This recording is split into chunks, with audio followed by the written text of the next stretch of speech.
नमस्कार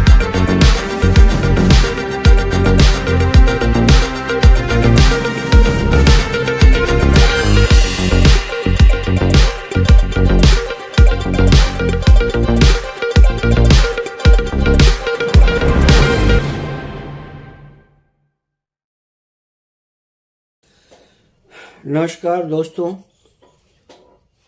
सुनने वाले को आदाब, सत श्री अकाल, नमस्कार, अस्सलाम वालेकुम। मैं अज़द मलिक आईना इंडिया से हर कोने में, हर गोशे में पहुंच चुका है। हर लोग, आम आदमी उससे काफ़ी भयभीत है और काफ़ी हताहत है।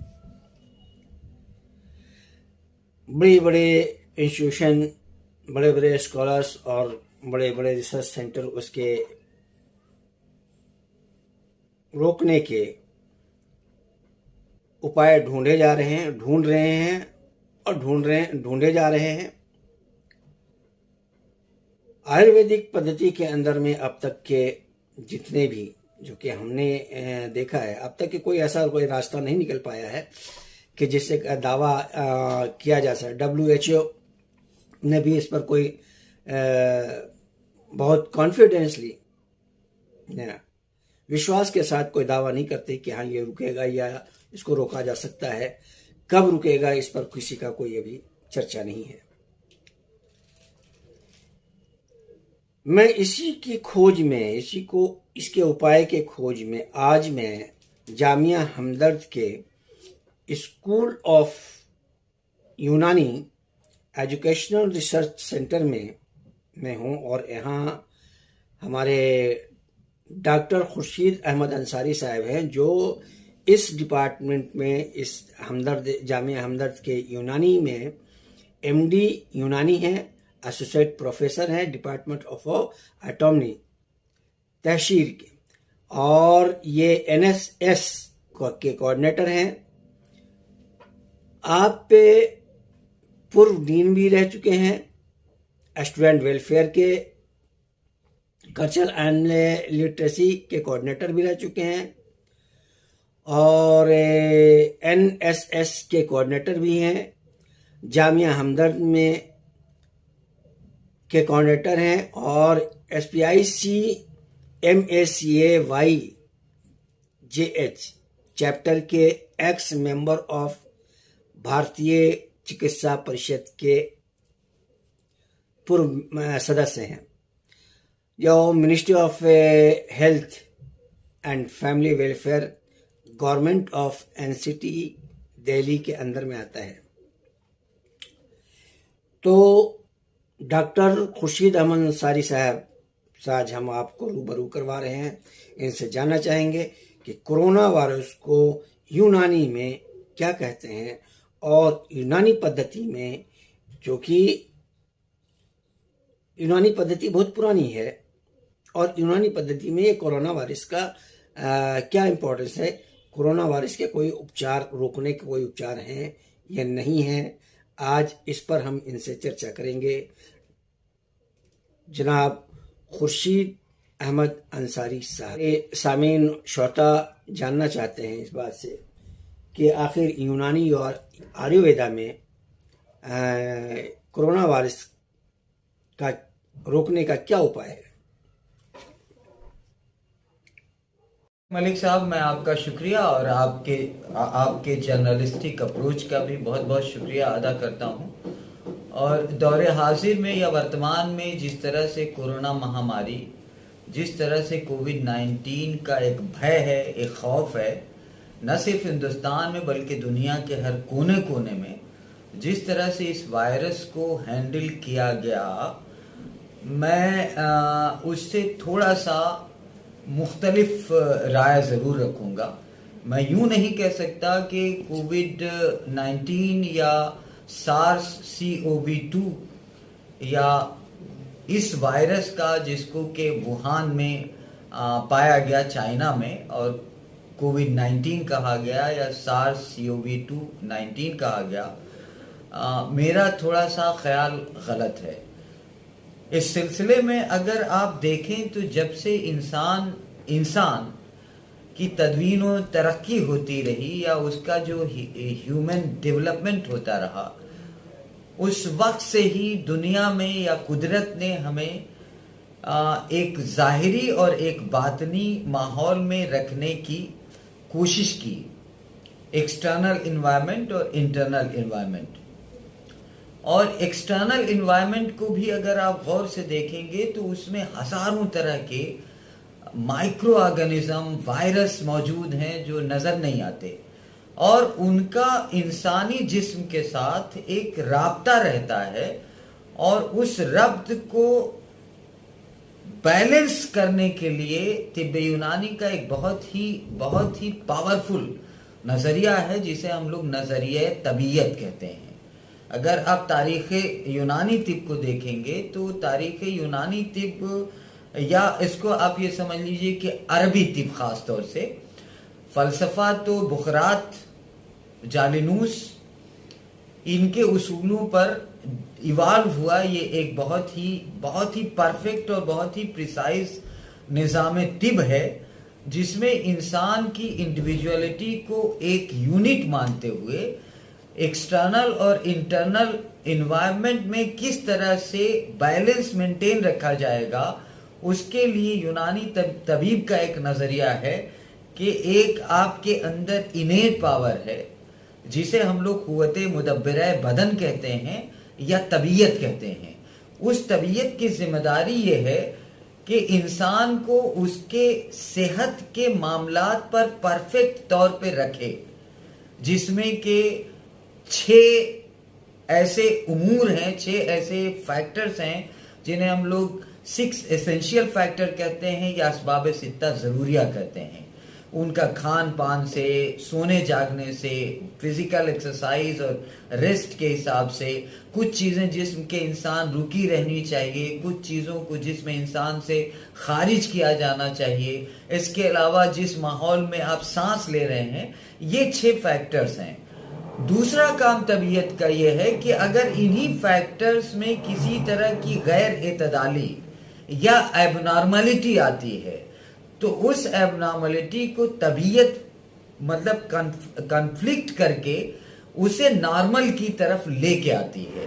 तो इस तरह से तिब्बे यूनानी का ये एक बहुत ही होलिस्टिक और बहुत ही जामे ख्याल है जिसमें किसी भी मर्ज से लड़ने की सलाहियत खुद इंसान के जिस्म के अंदर मौजूद एक ताकत है, जिसे हम लोग मेडिकाट्रिक्स नेचरी लैटिन में ट्रांसलेट करते हैं। इसी को होम्योस्टेसिस कुछ लोग कह देते हैं, जो अंग्रेजी या तिब का एक टर्म है, और यूनानी एज ए होल इसे तबीयत कहती है, जो बहुत ज्यादा वाज़े और बहुत ही वास्ट एक कॉन्सेप्ट है। और इस कॉन्सेप्ट ऑफ तबीयत को स्ट्रेंथन करने के लिए अरकान का तस्करा है, अरकान का नजरिया है। सो इस एतबार से जिस तरह से कोविड-19 को या SARS-CoV-2-19 को टैकल किया गया, उसमें खौफ और हरास का ज्यादा दखल मुझे लगता है, बजाय इसके कि उसको यकसरे नजरअंदाज नहीं किया जा सकता, क्योंकि यकीनन वायरस एक ऐसा ऑर्गेनिज्म है जो लिविंग और नॉन लिविंग के बीच की एक कड़ी है। जब उसे सुटेबल एटमॉस्फेयर मिलता है तो ये अपने अंदर तब्दीली करता है, और जिसमें इंसान के किसी भी ऑर्गन को, किसी भी हिस्से को मुतासिर कर सकता है, जिससे कि अमराज के अलामात या रोगों का लक्षण प्रदर्शित होता है।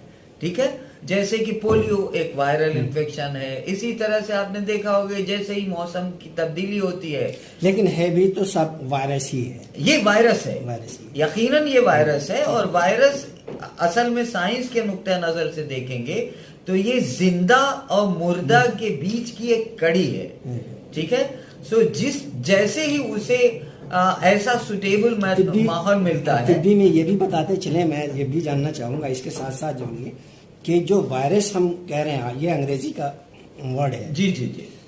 असल में वायरस है क्या, और ये तिब्बी में इसे क्या कह रहे हैं, तो क्या कहते हैं यूनानी में, क्या इसका नाम क्या? हाँ, चूंकि तिब्बे यूनानी को जब जिस दौर के साइंसी तहकीकी मरहले से आप गुजारेंगे तो जाहिर है कि उस वक्त ये जो डिवाइसेस हैं, इंस्ट्रूमेंट्स हैं, वो इतनी ज़्यादा मॉडिफाइड नहीं थी।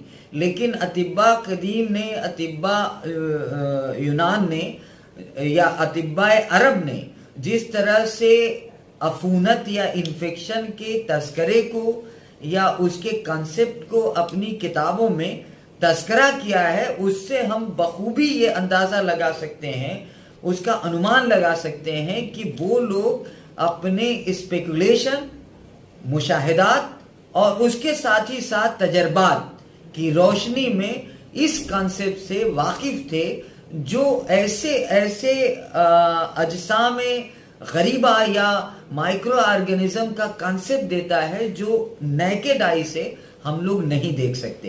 इस सिलसिले में मैं आपको राजी अल्लामा राजी जो तिब्ब यूनानी के बहुत ही मशहूर व मारूफ एक तबीब गुजरे हैं और समझ लीजिए बगदाद के सबसे बड़े हॉस्पिटल के वो सुपरिंटेंडेंट बनाए गए और उनकी एक बहुत ही मशहूर किताब है किताबुल हावी।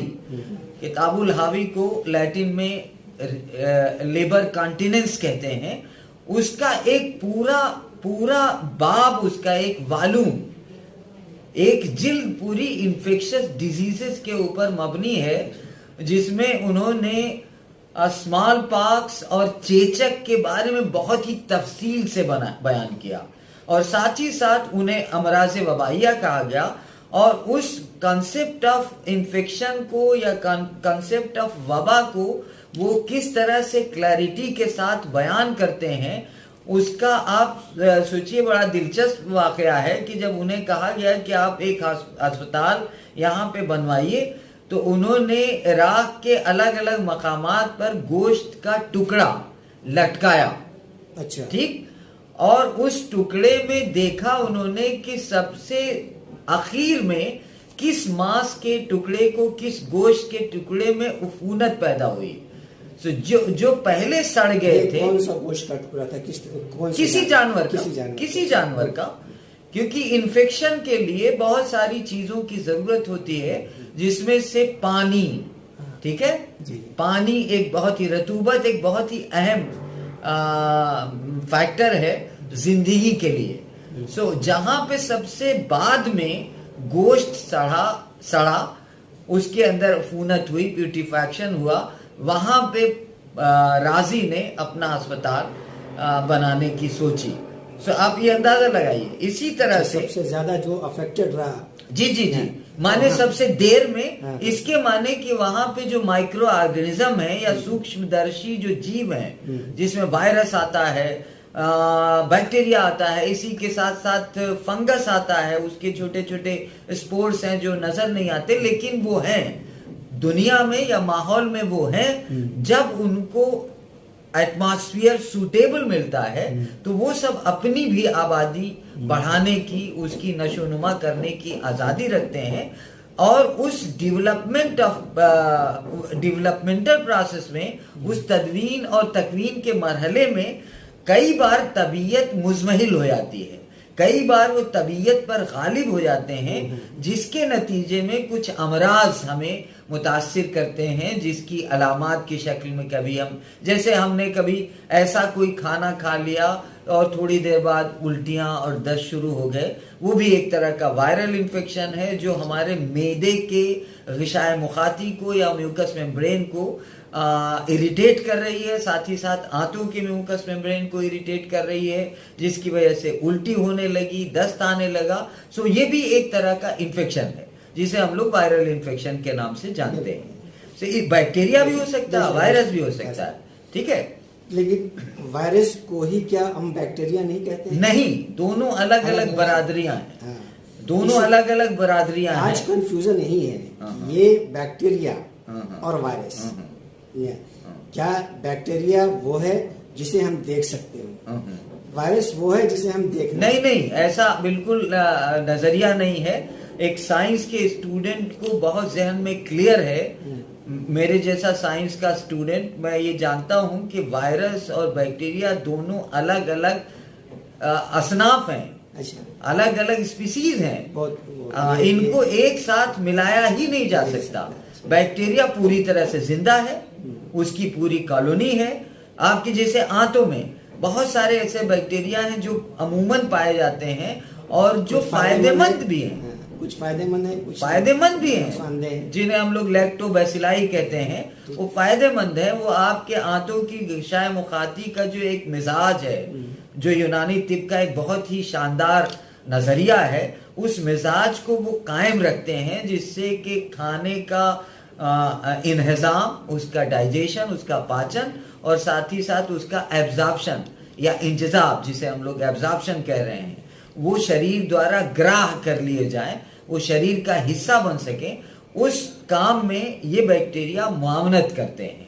लेकिन अगर वही बैक्टीरिया मुजिर हैं तो वो निज़ाम हज़्म के या पाचन तंत्र के स्ट्रक्चर को या उसकी साख्तों को मुतासिर करेंगे और अलामात बीमारी की जाहिर होती है। ठीक है। तो इसी तरह से बिल्कुल आप इसी नहज पे समझ लीजिए कि कोविड-19 या SARS-CoV-2 का कंसेप्ट आज का नहीं है, बल्कि जदीद साइंस को अगर आप एक्सप्लोर करने की कोशिश करेंगे तो जदीद साइंस में इसका तस्करा 1965 में मिलेगा, जहां पे कोरोना वायरस नाम का लफ्ज है जी। ठीक है, बर्तानिया के कुछ साइंटिस्ट हैं जिन्होंने कोरोना लफ्ज का इस्तेमाल सबसे पहले किया था और उसकी वजह ये अच्छा, ये कोरोना का असल मकसद क्या है, आप उसको किस नजरिए से देख रहे हैं? मकसद मैं समझ नहीं पाया। कोरोना का मतलब क्या है इसका? वही मैं कह रहा हूँ हाँ, कि 1965 में, उस 1965 में उन्होंने जब ये नजरिया दिया, तो अगर वो बहुत ही अल्ट्रा मॉडर्न माइक्रोस्कोप में हम उसे देख पाते हैं। कोरोना 19 उसमें पहले वाली किताबों में है जो आप तस्करा है, बिल्कुल है 19 का। आप अगर गूगल सर्च करेंगे तो कोरोना तस्करा मिलेगा। अच्छा। इसको हम कोविड-19 इसलिए कह रहे हैं क्योंकि दिसंबर 2019 को इसके बारे में पता चला। हालांकि अगर आप यूरोप के इन्फेक्शन का तस्करा करेंगे तो यूरोप के इन्फेक्शस डिजीजेस के लिस्ट में हम मान लें कि ये प्रोजेक्ट नहीं है। नहीं, प्रोजेक्ट नहीं है। कोरोना का तस्करा मैं बता रहा हूँ 1965 में मिलता है, और बल्कि मैं इस वक्त ध्यान नहीं दे पा रहा हूँ कि किसने, एक लेडी साइंटिस्ट है जिन्होंने 1935 में करीब इसको खोजा है। ठीक है, कोरोना इसलिए कहते हैं, जब हम उसे अल्ट्रा माइक्रोस्कोपिक एग्जामिनेशन में देखते हैं तो उसकी सरफेस पर जो प्रोटीन पाए जाते हैं वो दरअसल एक इस तरह का अंदाज दिखाते हैं, नजर आते हैं जैसे कि कोई क्राउन उनके जिस्म पर चढ़ा हुआ है। सो कोरोना लैटिन वर्ड है जिसके माने क्राउन के होते हैं। Because of that protein only इसे हम लोगों ने कोरोना नाम दिया। अच्छा, तो कोई नया कंसेप्ट नहीं है, और इसको यूरोप में ILI के नाम से जाना जाता था, इन्फ्लुएंजा लाइक इलनेस। तिब्बी में इसे क्या कहेंगे आप? यूनानी में क्या कहेंगे? यूनानी में इसे कुछ नहीं कह सकते, क्योंकि यूनानी उस जमाने के हिसाब से माइक्रोस्कोपिक ऑर्गेनिज्म के वजूद को की मोतरिफ है, उससे भिज्ञ है, लेकिन चूंकि उसकी रचनात्मकता या उसकी संरचनात्मकता देखने के लिए उनके पास कोई डिवाइस नहीं है, सो इसलिए उसका कोई हम नाम नहीं दे सके। उन्होंने ये कहा कि अजसाम गरीबा या अजसाम खबीसा या खुर्दबीनी अजसाम, जिन्हें हम नेकेड आई से देख नहीं सकते, लेकिन जब भी तमाम जो आप लफ्जों का इस्तेमाल कर रहे हैं, शब्दों का इस्तेमाल कर रहे हैं, ये सब तो फारसी है। ये शब्द आपके खमीरा या ये अभी जो अजसाम खबीसा, अजसाम गरीबा, ये तो फारसी लफ्ज है ना, पर्शियन है, अरबी दोनों है।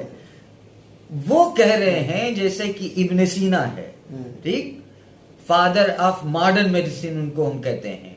इसी तरह से राजी हैं, इसी तरह से इब्न रुश्द हैं। ठीक है, इन लोगों का जो कंसेप्चुअल एक इलस्ट्रेशन है, बहुत सारी बीमारियों को उन्होंने अमराज तादिया कहा। ठीक, माने कि उस ऐसे अमराज जो एक इंसान से दूसरे इंसान में फैल सकते हैं, ठीक है। ऐसी बीमारियों के बारे में उन्होंने ये अंदाजा लगाने की कोशिश की कि इसके असबाब या इसका आम बोलचाल की भाषा में उसको छूत की बीमारी, छूत की बीमारी, उसको आप समझ लीजिए वो ये अंदाजा लगाने में पूरी तरह से कादिर थे कि उन्होंने इन्हें बताया, इन बीमारियों को बताया कि एक जगह से दूसरी जगह उनके अंदर बीमारी फैलाने वाले जो ऑर्गेनिज्म है या असबाब हैं वो आंखों से नजर नहीं आते, समझ रहे हैं। इसी एतबार से आप तिब्बे यूनानी की 15वीं सदी तक की जितनी भी आप टेक्स्ट बुक जो किसी जमाने में यूरोप के मेडिकल कॉलेजेस में पढ़ाई जाती रही हैं, जैसे मॉन्टीपेलियर यूनिवर्सिटी जर्मनी में इब्न सीना की किताब अल कानून फी तिब, राजी की किताब किताबुल हावी, ये यूरोप में पढ़ाई जाती रही है। क्योंकि इन लोगों की किताबों को जब आप पढ़ेंगे तो वो एक तरह से ऐसा आपको होलिस्टिक डिस्कोर्स देता है, ऐसा विमर्श देता है जो आपको लगेगा कि इसमें वैज्ञानिकता का आधार है, साइंटिफिक एलैबोरेशंस हैं जिनकी बुनियाद पर आप इन नजरियात को तबीयत के साथ रिलेट कर सकते हैं। और जो भी अमराज किसी भी इंसान को मुतासिर कर रहे हैं तो आपका दो ही काम हो सकता है, तबीयत का सिर्फ दो काम है कि या तो वो तबीयत इंसान के स्ट्रक्चर और फंक्शन को कायम रखे, और अगर वो गैर मुतदिल हो गई है, एबनॉर्मल हो गई है, तो उसे नॉर्मलसी की तरफ लेके आए। उसके लिए तदबीर है, तदबीर के माने इलाज के तरीके, ठीक है। इलाज का तरीका जैसे आमतौर पे तिब्बे यूनानी को ये कहा जाता है कि जड़ी बूटी दवाएं दी जाती हैं, लेकिन ऐसा नहीं है। तिब्बे यूनानी इसकी वकालत करता है कि सबसे पहले आपको किसी भी इंसान के माहौलियात को बदलना है, ठीक। और माहौल आप याद रखिए कि माहौल दो है, एक जिसमें इंसान के अंदर है और दूसरा जिसमें इंसान के बाहर है, और इन दोनों माहौलियात में एक तरह का इक्विलिब्रियम है, एक तरह का संतुलन है।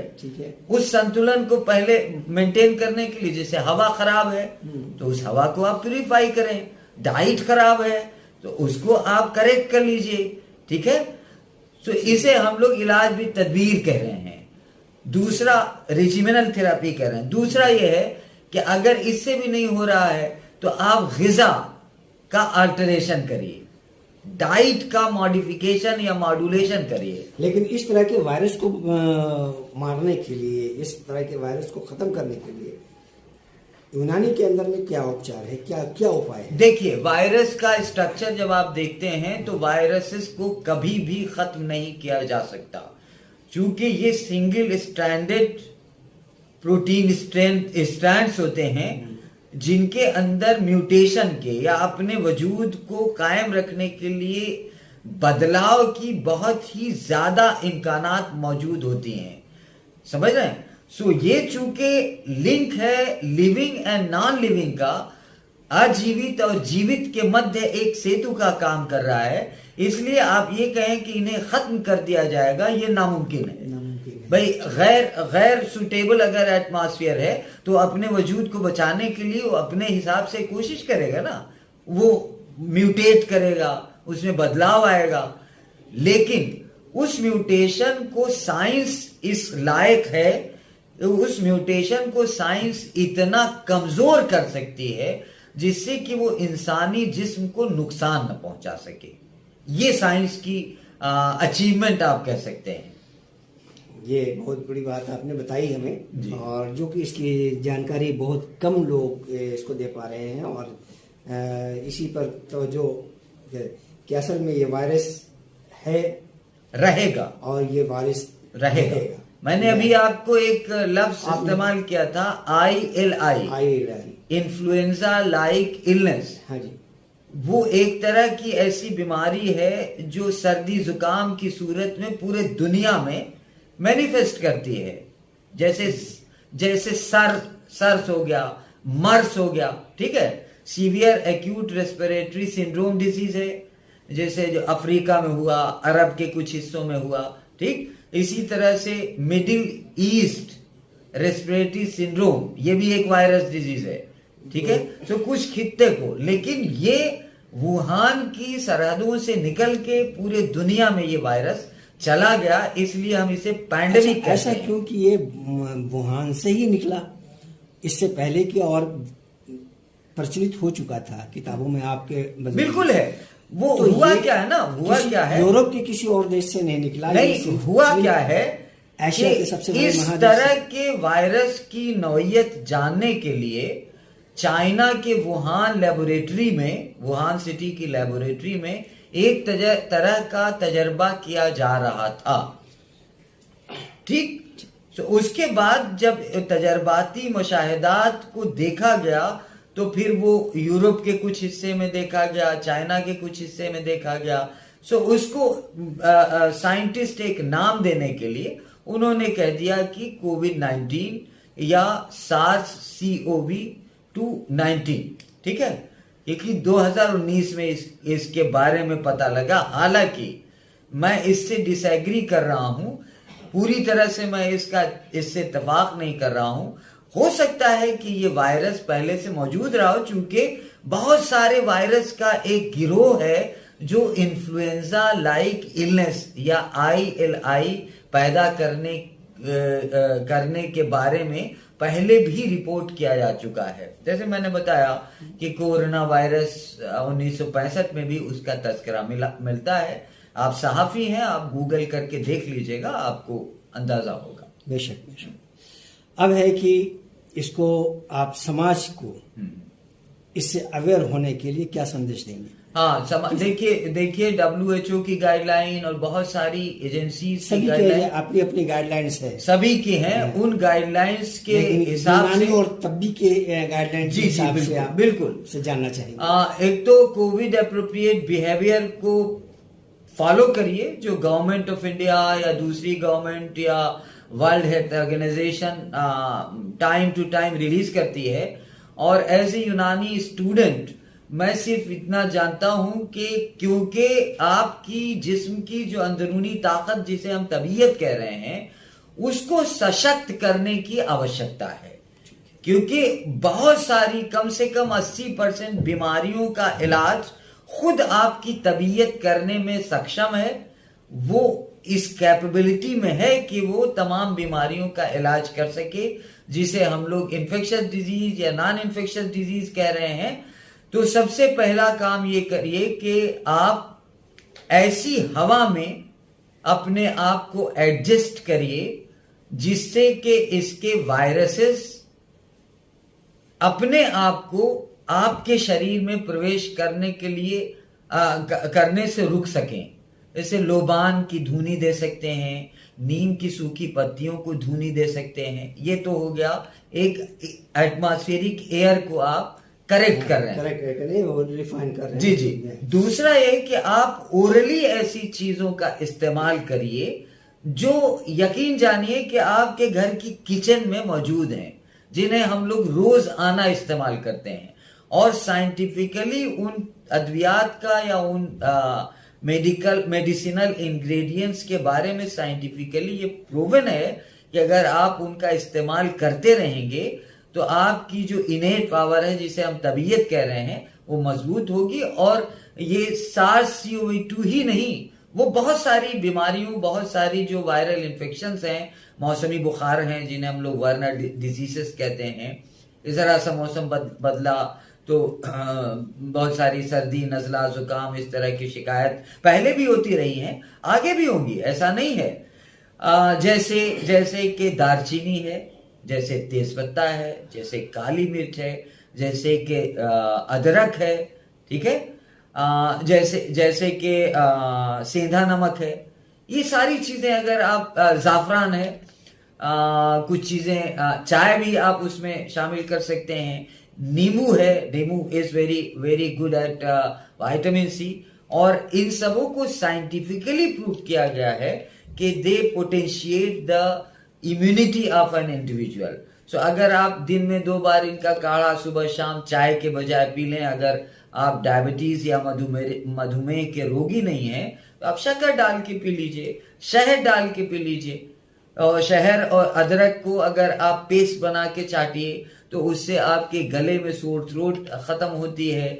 इसके अलावा ये प्रूवन है कि ये इम्यूनिटी को बढ़ाने वाली चीजें हैं, तो इसका फायदा आपके तबीयत को तकवियत देने में होगा, जो यूनानी नुक्ता नजर से बहुत सारे अमराज का इजाला, बहुत सारे बीमारियों का, रोगों का निदान करने में सक्षम है। अगर ऐसी बीमारियों का लक्षण जिसे हम लोग कोविड-19 कहते हैं, कोरोना वायरस डिजीज कहते हैं, उसमें अगर अलामात किसी पेशेंट को डिस्टर्ब करने वाले हैं, जैसे सांस लेने में दिक्कत हो रही है, डिस्निया हो रहा है, ऑक्सीजन लेवल कम हो रहा है, नेजल कंजेशन इतना ज्यादा है, खांसी से आप डिस्ट्रेस्ड हैं, तो ऐसी कंडीशन में मरीज को किसी तबीब के यहाँ या किसी हॉस्पिटल की तरफ जरूर रुख करना चाहिए, क्योंकि अगर ऑक्सीजन लेवल को सैचुरेट नहीं किया गया तो वो मुहलिक साबित हो सकता है। बहुत बहुत शुक्रिया जनाब डॉक्टर खुर्शीद साहब, आपने बहुत अच्छी जानकारी दी जो आज यूनानी की तरफ से इससे मीडिया से कम ऐसी इंफॉर्मेशन या ऐसी सूचना नहीं आ रही है जिससे लोग इत्मीनान हो सकें, और जो पुराने लोग हैं और जो यूनानी पे विश्वास करने वाले हैं वो असमंजस में ना है। इससे पहले हम लोग खत्म करें, हाँ। आपको मैं एक और भी बहुत इंटरेस्टिंग कहानी बता सकता हूँ। मिनिस्ट्री ऑफ आयुष के यूनानी और आयुर्वेदा दोनों सेक्शन ने कोविड-19 के दौरान बहुत सारे तजर्बात किए हैं, और आपको ये जानकर खुशी भी होगी और हैरत होगी कि उन तजर्बात की रोशनी में ये पाया गया कि तिब्बे यूनानी के नुस्खे जात, इसी तरह से आयुर्वेदा के नुस्खे जात, इंसान की जो इनेट पावर है, उसकी जो कुव्वते मुदब्बिरा बदन है या तबीयत है, उसको उन्होंने इतना स्ट्रेंथन किया कि ऐसे लोगों को कोविड-19 के लक्षण या तो नहीं थे या थे तो वो बहुत जल्दी रिजॉल्व होके मरीज की सेहत का सबब बने। बहुत बहुत शुक्रिया, आपसे इतना कीमती समय आपने दिया। धन्यवाद। आईना इंडिया आपका स्वागत करता है और आपका धन्यवाद करता है। उम्मीद करते हैं कि आपकी बात लोगों को समझ में आए और परहेज करें, अपने आप को सचेत रखें। धन्यवाद। धन्यवाद, थैंक यू वेरी मच।